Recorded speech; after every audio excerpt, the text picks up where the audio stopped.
नमस्कार मैत्रिणींनो, मी प्रियंका रंगोली आर्ट गॅलरीमध्ये आपल्या सगळ्यांचं स्वागत करते. मैत्रिणींनो, आज आपण जी रांगोळी काढतो आहोत ती आहेत फुलांची बॉर्डर रांगोळी पॅचेस. फुलांची बॉर्डर रांगोळी पॅचेस कसे काढायचे आणि त्या पॅचेसचं महत्त्व काय आहेत, त्या रांगोळीचं महत्त्व काय आहेत, बॉर्डर रांगोळी ही का बरं काढली जाते, आपण सगळं या व्हिडिओमध्ये आज पाहणार आहोत. तेव्हा नक्की व्हिडिओ पूर्ण बघा.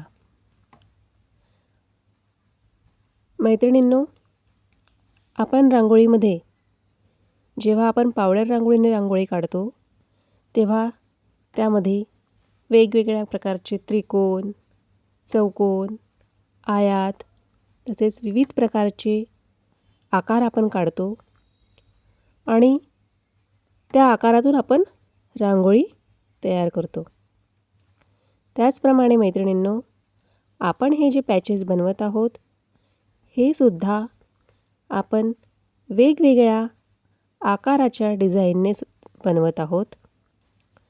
वेगवेगळ्या आकार एकत्र करून एक नवीन डिझाईन आपण तयार करतो आहेत आणि त्या डिझाईनला आपण पॅचेसच्या रूपाने सादर करत आहोत.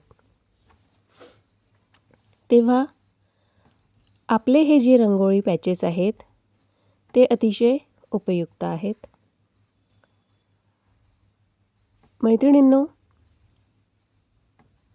आपण रोज घरात रांगोळी काढतो, सणावारांना रांगोळी काढतो, तेव्हा ही जी बॉर्डर रांगोळी आहेत ही आपण एखादा कॉर्नर आपल्याला डेकोरेट करायचा आहे किंवा दरवाजासमोर दरवाजाचा उंबरठा आपल्याला डेकोरेट करायचा आहे किंवा देवाच्या समोर आपल्याला बॉर्डर काढायची आहेत, मंदिराच्या समोर देवघराच्या समोर आपल्याला बॉर्डर काढायची आहेत किंवा एखाद्या भिंतीला डेकोरेट करायचं आहे, तेव्हा आपण ह्या बॉर्डर रांगोळीचा अतिशय चांगल्या प्रकारे उपयोग करू शकतो.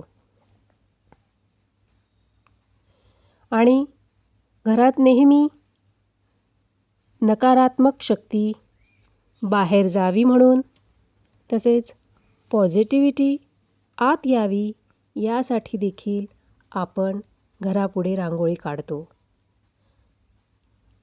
असं म्हणतात की जेव्हा आपण संध्याकाळी दिवा लावतो तेव्हा संध्याकाळी दरवाजा उघडा ठेवतात, जेणेकरून म्हणतात की लक्ष्मीच्या आगमनाचा ती वेळ आहेत. तसंच जेव्हा आपण सकाळी उठल्यानंतर अंगणात पाणी झाडून टाकतो तेव्हा रांगोळी काढल्यावरच म्हणतात की ती सुद्धा सकाळची जी वेळ आहे ती लक्ष्मीच्या आगमनाची वेळ आहे. रांगोळी काढून झाडून आपण ते घर करतो.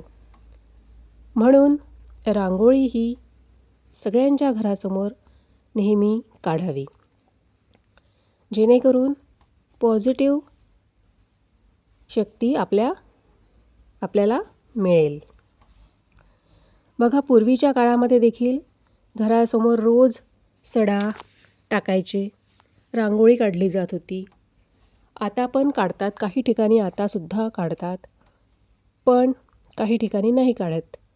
तेव्हा रांगोळी ही रोज काढायला पाहिजे. मैत्रिणींनो, आता तर अधिक माससुद्धा सुरू होत आहेत, त्यालाच पुरुषोत्तम मास देखील म्हणतात. आणि या अधिक मासामध्ये आपले जेवढेही पवित्र कार्य आहेत ते आपण जास्तीत जास्त ह्या याच्यामध्ये करतो. म्हणजेच कोणाला दान देणे, चांगले कामं आपण या महिन्यात करतो आणि ह्यात पूर्ण महिन्यात देवाची आराधना पूजा आपण करतो. तेव्हा आपण रोज रांगोळी काढली पाहिजे. आणि असंच रांगोळीला ज्याप्रमाणे धार्मिक महत्त्व आहे त्याप्रमाणेच आध्यात्मिक देखील महत्त्व आहे, तसेच पारंपरिक देखील त्याला मान्यता आहे. तेव्हा आपण रांगोळी ही काढावी. रांगोळी शुद्धता, प्रसन्नता प्रकट करते. रांगोळीचे अनेक पारंपरिक डिझाईन्स आपण आपल्या या चॅनलमध्ये याच्या आधी देखील पाहिले आहेत आणि अजून नवीन नवीन प्रकारांमध्ये ज्या रांगोळी येतात त्या सगळ्या रांगोळी आपण माझ्या चॅनलमध्ये शिकतो आहेत. तेव्हा चॅनलला नक्की व्हिजिट द्या. आता बघा मैत्रिणींनो, आपण म्हटलं की वेगवेगळ्या शेप्सचा वापर करून आपण रांगोळी डिझाईन तयार करतो, चौकोन त्रिकोण करून.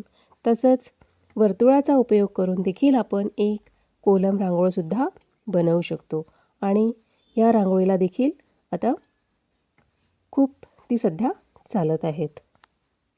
मैत्रिणींनो, ही जी मी बॉर्डर रांगोळी आहेत, या बॉर्डर रांगोळीचे डिझाईन्स मी तुम्हाला सुरुवातीला देखील आणि शेवटी देखील काढून दाखवलेले आहेत की त्या कुठे कुठे आपण ठेवतो आणि कशा कशा त्याचा आपण उपयोग करू शकतो.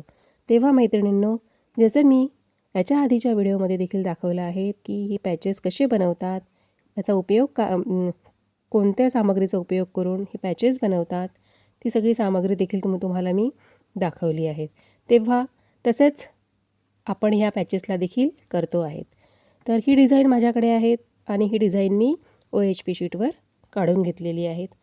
ही OHP शीटवर काढून घेतल्यानंतर तिला मी मार्करनी छान डार्क करून घेतलं आहेत, मार्कर पेननी, आणि मग ग्लू लावून त्याच्यावर रांगोळी टाकलेली आहेत. मी बोटानेच टाकलेली आहेत, चाळणीने देखील टाकू शकता, कारण ही छोटी आणि खूप अशी रांगोळी असल्यामुळे मी हिला बोटानेच व्यवस्थित केलेलं आहे, कारण मला याला शेड पण द्यायचं होतं म्हणून. आणि जर ज्याला आपल्याला शेड नाही द्यायचं राहिलं, मोठी असली, तर आपण ती चाळणीने पण टाकू शकतो. तेव्हा मी तुम्हाला बोटाने काढून दाखवलेली आहेत. सेम सगळ्या पॅचेसला आपण करून घेतलं आहे. फर्स्ट लेअर नंतर दुसरा लेअर हे सुद्धा मी तुम्हाला दाखवलेलं आहे, सुद्धा आपण तसंच करून घेतलेलं आहेत. आणि रांगोळी ही आपण शेडमध्ये टाकलेली आहेत. पहिल्यांदा मी काय केलं, जेव्हा पानं केले ग्रीन, तेव्हा मी एक माझ्याजवळ मिक्स कलर होता, ग्रीन कलर, त्या कलरने मी करून घेतले. आणि मग मला दुसरा लेअर हा पूर्ण फायनल लेअर करायचा होता, तेव्हा मी त्याच्यामध्ये 2 कलर घेतले. एक डार्क कलर ग्रीन घेतला आणि दुसरा फेंट पॅरोट कलर घेतला. आणि डार्क कलरनी मी त्याला बॉर्डर दिली, फेंट कलर आतमध्ये टाकला. असं पहिल्यांदा मी करून घेतलं. पण याच्या आधी मी सेम हा कलर घेतला होता का नाही, तो मी वेगळा कलर घेतला होता, कारण आपल्याला माहिती होतं की त्याच्यानंतर आपल्याला वर दुसरा येणारच आहेत. जेव्हा आपल्याकडे एखादा जर मिक्स कलर असेल रांगोळीमध्ये, ग्रीन आणि हा पॅरोट जर असा मिक्स झाला, हा उरलेला कलर असेल, तर आपल्याला फर्स्ट लेअरला तो उपयोगी पडेल, त्याला फेकून द्यायचा नाही, तो आपल्याला या रांगोळी पॅचेसमध्येच उपयोगी पडेल. बघा, मी सेकंड लेअर केला, ह्याच्यानंतर तो आतला कलर दिसतो आहे का नाही, तेव्हा तो आपण उपयोगातच आणायचा, तो फेकायचा नाही. त्याच्यानंतर तसंच मी जे हे पिंक आणि ब्ल्यू कलरचं करून घेतलेलं आहे, त्याच्यामध्ये देखील माझा मिक्स कलर झालेला आहे आणि मला त्याच्यापासून पर्पल कलर मिळालेला आहे. तेव्हा तो सुद्धा मी व्यवस्थित ठेवला आहे. तो आपण आता नेक्स्ट पुढच्या यालासुद्धा वापरू शकतो. असंच रांगोळीची देखील आपण बचत करू शकतो. आणि OHP शीटची तर तुम्हाला मी सांगितलेच आहेत, जेवढ्या भागामध्ये आपल्याला जेवढी डिझाईन पाहिजे आहेत तेवढी डिझाईन बरोबर त्या तिथेच ठेवायची आणि बाकीचा जो उरलेला व्यवस्थित भाग आहे तो ठेवून द्यायचा, जेणेकरून नेक्स्ट रांगोळीला आपल्याला तो उपयोगी पडेल. तर आता बघा, हे सगळं झाल्यानंतर फर्स्ट लेअर सेकंड लेअर झाल्यानंतर मी काय केलं आहेत, याला पेंट कलर केला आहे. ॲक्रेलिक कलर जो माझ्याजवळ आहेत त्यांनी मी याला पेंट केलेलं आहे. तर सगळ्यात पहिल्यांदा मी व्हाईट कलरने पूर्ण रांगोळीला बॉर्डर दिली आहेत. पानांना देखील व्हाईट कलरची बॉर्डर दिलेली आहेत आणि फुलांना देखील व्हाईट कलरची, त्या पाकळ्यांना देखील व्हाईट कलरची बॉर्डर दिलेली आहे आणि मध्ये देखील. आणि जो येल्लो कलरचा भाग आहे मधला, त्याला मी व्हाईट कलर न देता त्याला मी रेड कलर दिलेला आहे, कारण ऑरेंज आणि येल्लोवर दोन्ही कलरवर रेड कलर हा उठून दिसतो, म्हणून मी त्याला रेड कलरची बॉर्डर दिलेली आहे. आता बघा, हे सगळं आपलं झाल्यानंतर मी त्याला पानांना ब्लॅक कलरनी छान छोटे छोटे डेकोरेट करून रेषा दिलेल्या आहेत व्यवस्थित असं. तसंच सेम मी फुलांना देखील केलेलं आहेत, ब्लॅक कलरचं थोडं शेड दिलेलं आहेत. बघा, हे सगळं झाल्यानंतर आपली रांगोळी आता रेडी झालेली आहे. पण आपल्याला बाकीची जी एक्स्ट्रा OHP शीट आहेत ती आपल्याला कट करून घ्यायची आहे. तेव्हा आपण बरोबर फुलाच्या आकारामध्ये, पानांच्या आकारामध्ये ती डिझाईन कट करून घेत आहोत आणि ती कट करून झाल्यानंतर ती मग आपली पूर्णपणे डिझाईन रेडी होईल. बघा, ती बिलकुल हळूहळू कट करून घ्यायची, जेणेकरून ती डिझाईनवर कट होणार नाही याची दक्षता घ्यायची. बघा, ही आता आपली अशी रेडी झालेली आहेत मैत्रिणींनो. आता पहा, मी तुम्हाला सुंदरसं असं डिझाईन बनवून दाखवलेली आहे की आपण ती कुठे कुठे लावू शकतो. जसं आपण ही अशी पण ठेवू शकतो, भिंतीलासुद्धा आपण अशी चिपकवून लावू शकतो. आता ही चौरंगाभोवती आपण ठेवू शकतो, ह्याच्यामध्ये चौरंग पण ठेवू शकतो, ताट पण ठेवू शकतो. तुम्हाला जसं वाटेल तसं ही एक वेगळी नवीन डिझाईन आपण बनवू शकतो. आपल्या घराला काही कॉर्नरला वगैरे डेकोरेट करायचं तर ही सुद्धा बनवू शकतो. बघा, तुम्हाला जसं वाटेल तसं तुम्ही बनवू शकता. चला तर मग आपला आता व्हिडिओ हा संपला आहे.